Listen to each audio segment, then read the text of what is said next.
पतिदेव अपना पहला प्यार नहीं भूल पाए। फाइलें तैयार कर रिचा बॉस के कैबिन में पहुंची तो पता चला कि वो घर के लिए निकल चुके हैं। ओह, लगता है जल्दी में भूल गए। चलो, उनका घर तो रास्ते में ही है, देती हुई निकल जाऊंगी। एक बस ही तो बदलनी पड़ेगी। सोचते हुए रिचा बॉस के घर चल पड़ी। बंगले के बाहर खड़े चपरासी ने उन्हें अंदर बैठक तक पहुंचा दिया था। बॉस बेटे को पढ़ा रहे थे। उनकी पीठ दरवाजे की ओर थी, लेकिन डैडी मैडम ने दूसरे तरीके से समझाया था, जो बहुत शॉर्ट था। दूसरा कोई तरीका नहीं है, इसी तरीके से होगा। काफी देर तक दोनों की बहस सुनने के बाद रिचा से रहा नहीं गया। सर, बच्चा ठीक कह रहा है, इसे इस तरह HCF निकाल कर करेंगे। पलक झपकते ही रिचा ने सवाल हल कर दिया। हाँ, मैडम ने बिल्कुल ऐसे ही सिखाया था। ओजस खुशी से उछल पड़ा। अच्छा, आप अपने कमरे में जाकर बाकी होमवर्क करो, मुझे काम है। आप यहाँ। उदय ने डैडी से बॉस की भूमिका अख्तियार कर ली थी। ये फाइलें पूरी हो गई थी। मुझे लगा अर्जेंट है तो घर देने आ गई। ओह हाँ, मैं तो भूल ही गया था। फाइलें चेक करवा कर रिचा जाने लगी तो उदय बोल उठे। मैथ अच्छी है आपकी। जी, थैंक यू। यहाँ से पहले मैं स्कूल में थी तो मैथ ही पढ़ाती थी और विषय भी पढ़ाती थी, पर मैथ के लिए बच्चे मुझे आज तक याद करती है। प्रशंसा से उत्साहित रिचा बोलते समय यह भी नहीं सोचा कि यह आत्म प्रशंसा उसे कितनी भारी पड़ेगी। ठीक है, कल से आप ओजस को 1 घंटे मैथ पढ़ा दिया करें। ऑफिस के बाद मेरे साथ ही आ जाना। बाद में ड्राइवर आपको घर छोड़ देगा। पर सर, मेरे पास इतना वक्त। रिचा फंस गई थी। आप जो फीस लेंगी मुझे मंजूर है। दरअसल पढ़ाई छोड़े इतना वक्त हो गया है, फिर वैसे ही ऑफिस के इतने झमेले, उस पर घर आने के बाद भी चैन नहीं। अंदर कदम रखते ही शिकायतों का पुलिंदा उदय को लगा कि वह आवेश में कुछ ज्यादा ही बोल गया है, इसीलिए उसने बीच में ही बात रोक दी। तो कल आप तैयार रहना। रिचा के पास स्वीकृति में गर्दन हिलाने के अलावा कोई चारा नहीं था। लेकिन कमरे में पहुंचते ही वह अपने रूममेट स्वाति के सम्मुख बिफर पड़ी। स्वाति ने उसे समझाया कि बॉस से बचकर चलने में ही समझदारी है, जब तक कि वह उसके साथ कोई गलत हरकत ना करे। मुंह नोच लूंगी यदि उसने ऐसा कुछ किया तो। देर तक रिचा बड़बड़ाती रही और स्वाति उसे शांत कराती रही। घर से दूर इस घर में दोनों ही एक दूसरे का सहारा थी। 2-4 दिन चले इस क्रम में ही रिचा के सम्मुख बॉस के घर का खाका काफी स्पष्ट हो गया था। बॉस की पत्नी मालिनी काफी अहंकारी स्वभाव की महिला थी। हर वक्त उनकी तिरवैया चढ़ी रहती थी। मुस्कुराना तो शायद उन्होंने सीखा ही नहीं था। रिचा जैसी सुंदर युवती का रोज पति के संग घर आना उसे फूटी आंख नहीं सुहा रहा था। बॉस उदय उसे जरा प्लायनवादी प्रवृत्ति के लगे। घर बीबी से निर्लिप्त वो स्वयं को ज्यादा से ज्यादा देर ऑफिस के फाइलों में डुबाए रखते थे। हाँ, 10 वर्षीय ओजस न केवल पढ़ाई में अच्छा था, वरन अन्य गतिविधियों में भी रुचि रखता था और रिचा से इस बारे में विचार विमर्श भी करता था। घर के उबाऊ उखड़े वातावरण से निर्लिप्त वह भी अपनी पढ़ाई, खेलकूद, कंप्यूटर आदि में ही मस्त रहता था। रिचा की उससे अच्छी छनने लगी, लेकिन चौथे दिन ही मालिनी मैडम ने उसे अल्टीमेटम पकड़ा दिया। शाम को ओजस का खेलना का समय होता है, आप दिन में आकर पढ़ा दिया करें। लेकिन दिन में मैं ऑफिस में रहती हूँ, वो मैं उदय से बात कर लूंगी। रिचा के सम्मुख फिर गर्दन हिलाने के अलावा कोई चारा न था। घर आकर स्वाति के सम्मुख खींच निकालने के अतिरिक्त वह कुछ न कर पाई। उस दिन मैडम का मूड काफी अच्छा था। कल ओजस का जन्मदिन है, आप पढ़ाने के बाद यहीं रुक जाना। पार्टी खत्म होने के बाद ड्राइवर आपको छोड़ आएगा। ऋचा का मन हुआ मना कर दी, लेकिन एक तो ओजस का आग्रह और फिर पहली बार मैडम की कृपा दृष्टि, वह इनकार नहीं कर पाई। खूब सारे चॉकलेट्स और गेम्स की सीढ़ी पाकर ओजस खुशी से उछल पड़ा। वह कंप्यूटर पर मस्त हो गया और ऋचा मैडम के पास रसोई में चली गई। वैसे तो घर में ढेरों नौकर थे, लेकिन कुछ विशेष व्यंजन बनाने और बैठक सजाने में ऋचा ने पूरा सहयोग दिया। मालिनी उससे बहुत खुश हो गई। पार्टी में उसने मेहमानों के सामने ऋचा की दिल खोलकर तारीफ की। उदय और मालिनी बड़े प्रेम और आदर से मेहमानों का आदर सत्कार कर रहे थे। उन्हें देखकर कोई सोच भी नहीं सकता था कि इतना आदर्श नजर आने वाला यह जोड़ा साधारणतः एक दूसरे से बात करना भी पसंद नहीं करता। देर रात तक ऋचा स्वाति को पार्टी की ही सब बातें बताती रही। दोनों दिल के बुरे नहीं हैं, फिर पता नहीं क्यों एक दूसरे से इतना खिंचे खिंचे रहते हैं। जब हमारी शादी होगी तब सब समझ आ जाएगा। अभी सो जा और मुझे भी सोने दे। स्वाति करवट बदलकर लेट गई तो ऋचा भी सोने का प्रयास करने लगी। उस दिन से ऋचा के संबंध मैडम से मधुर हो गए थे। अब वह पढ़ाने के बाद कभी कभी उसे चाय के लिए रोक लेती थी। बातों में ही ऋचा को पता चला कि मालिनी मैडम काफी अमीर और प्रतिष्ठित घराने की थी, जबकि बॉस एक साधारण मध्यम वर्गीय परिवार से ताल्लुक रखते थे। शायद बॉस की अच्छी नौकरी के कारण ही यह रिश्ता तय हुआ होगा। ऋचा ने कयास लगाया। उस दिन ऋचा ओजस को पढ़ाने पहुंची तो पता चला वह स्कूल से लौटा ही नहीं था। वार्षिक उत्सव की तैयारी के कारण स्कूल की छुट्टी देरी से होने वाली थी। ऋचा लौटने लगी तो मालिनी ने उसे रोक लिया। अब आई हो तो कुछ देर मेरे पास बैठ जाओ, वैसे भी आज मेरी तबीयत ठीक नहीं है। ऋचा ने मालिनी की नब्ज छुई तो उन्हें बहुत तेज बुखार था। चाय के संग टेबलेट देकर लेटाने लगी तो मालिनी ने उसका हाथ थाम लिया। कुछ देर और बैठो, तुमसे बातें करने का मन कर रहा है। आत्मीयता में मालिनी तुम पर आ गई थी। ऋचा उनके दिल के दर्द को महसूस कर चुपचाप बैठ गई। उदय और ओजस दोनों ही बहुत व्यस्त रहते हैं। मैं बहुत अकेलापन महसूस करती हूँ। टीवी पर सास बहू की सीरियल्स देखकर आखिर कितना वक्त गुजारा जा सकता है। किटी पार्टियों में भी मेरा ज्यादा रुचि नहीं है। सच कहूँ तो अभी जयत परिवार से होते हुए भी मुझे उस तरह की कोई लत नहीं है।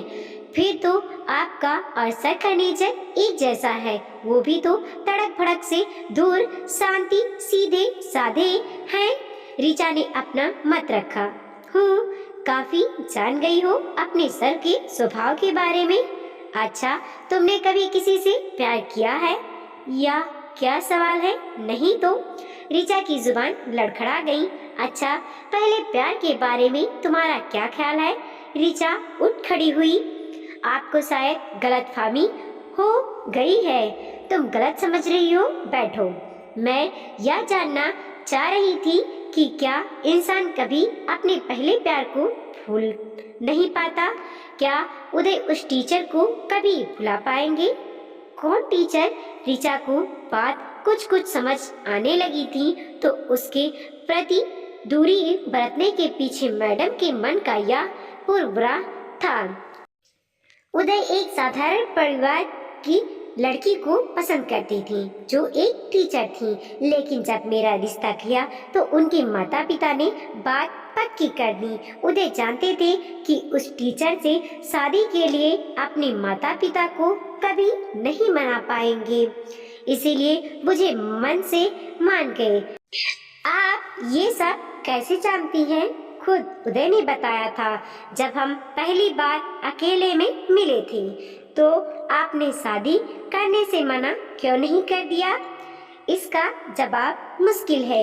एक तो शायद या कि पहली नजर में उदय जैसा सुदर्शन, सुसंस्कृति, शिक्षित, उच्च नौकरी वाला युवक मुझे भा गया था। दूसरा, मुझे लगा उदय उस लड़की के तो कभी होंगे नहीं, तो फिर किसी और के होने की बजाय मेरे ही क्यों ना हो जाए। कुछ मुझे अपने रूप और पैसों का भी घमंड था। मुझे लगा वो शादी के बाद उसे भूलकर मेरे दीवाने हो जाएंगे। फिर ऋचा को इस प्रेम कहानी में रस आने लगा था। उदय ने मुझे सम्मान दिया, कभी तिरस्कृत नहीं किया, लेकिन वो प्यार, वो दीवानगी जिसकी मुझे अपेक्षा थी, मुझे कभी हासिल नहीं हुआ। अपना दम्भ खोखला साबित होने पर मैं चोट खाई नागिन की भांति बिफर उठी। बात बात पर उन्हें प्रताड़ित करने लगी। अपने पैसों का रौब दिखाकर उन पर हावी होने का प्रयास करने लगी। फलस्वरूप उदय मुझसे कटने लगे। मैं आज भी उनकी पत्नी मात्र हूँ, प्रयासी नहीं। क्या उदय सचमुच अपने पहले प्यार को जिंदगी भर नहीं भुला पाएंगे? पूरी कहानी सुन लेने के बाद ऋचा का आत्मविश्वास लौट आया था। वह स्वयं को काफी महत्वपूर्ण समझने लगी। मैं इस अनुभव से गुजरी तो नहीं हूँ मैडम। प्लीज ऋचा, मुझे मैडम मत कहो। छोटी बहन मानकर तुमसे अपना दर्द बयान किया है। दीदी, मेरी जानकारी तो यह कहती है कि पहला प्यार विपरीत लिंग के प्रति शारीरिक आकर्षण मात्र होता है, जो समय आने पर अपने आप समाप्त हो जाता है। मुझे नहीं लगता कि सर के दिल में उस टीचर के लिए छूट मूट स्मृतियों के अलावा अब कुछ बचा होगा। सच कह रही हो? आशा की एक किरण मालिनी की आंखों में कौंध उठी। हाँ दीदी, बिल्कुल सच। तुमने मेरे दिल को आज बहुत तसल्ली दी है। मालिनी ने भावेश में ऋचा का हाथ कसकर थाम लिया तो वह अनमनी सी हो उठी। मैं अब चलती हूँ, बहुत देर हो गई है। ऋचा की व्याकुलता स्वाति से छुप ना सकी। ऋचा ने सब कुछ उगल दिया। मैं नहीं जानती स्वाति, दीदी को तसल्ली देकर मैंने अच्छा काम किया या बुरा। मैं बस इतना जानती हूँ कि मुझसे उनकी पीड़ा नहीं देखी गई। मैं दिल से चाहती हूँ कि उन दोनों का मिलान हो जाए, पर कैसे? इतनी नाजुक रिश्ते के बीच अवघड़ करूं भी तो क्या? ऋचा की चिंता का कोई समाधान नहीं था। ओजस का कोर्स समाप्त हो चुका था, इसीलिए ऋचा ने वहां जाना बंद कर दिया था। परीक्षा समाप्त होते ही ओजस मम्मी के संग ननिहाल चला गया। ऋचा ने भी अपने आप को ऑफिस के कामों में डुबा दिया था। उस दिन ऑफिस से निकलते बहुत अंधेरा घिर आया। उदय ने ऋचा को घर छोड़ देने का प्रस्ताव रखा, क्योंकि आखिरी बस भी निकल चुकी थी। ऋचा को मानना पड़ा। दोनों के बीच चुप्पी पसरी रही। आखिर उदय ने ही मौन तोड़ा। ओजस और मालिनी के फोन आते रहते हैं। दोनों तुम्हें बहुत याद करती हैं। जादू से कर दिया है तुमने उन पर। ओजस का रिजल्ट बहुत बढ़िया रहा, इसका श्रेय भी तुम्हें ही जाता है। ओजस को स्कूल खुलने से पूर्व यदि एक बार मैथ का कोर्स करवा दिया जाए तो उसका रिजल्ट और भी अच्छा रहेगा। अच्छा, फिर तो उन्हें बुला ही लेते हैं। वैसे भी इस बार मालिनी ने बहुत दिन लगा दिए हैं। हमेशा तो जल्दी लौट आती थी, कुछ ख्याल ही नहीं मेरा। आपको है?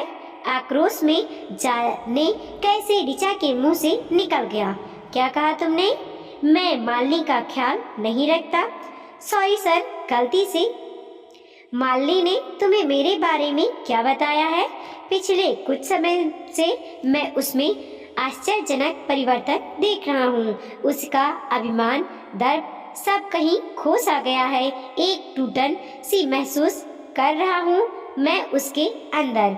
ना कोई उपालम ना कोई अवहेलना, बस किसी सोच में गुम तुम्हारे संग इधर वह काफी वक्त बिताने लगी थी। मुझे बताओ ऋचा, कोई परेशानी है उसे? मैं उसे उदास परेशान नहीं देख सकता, बहुत प्यार करता हूँ मैं उससे।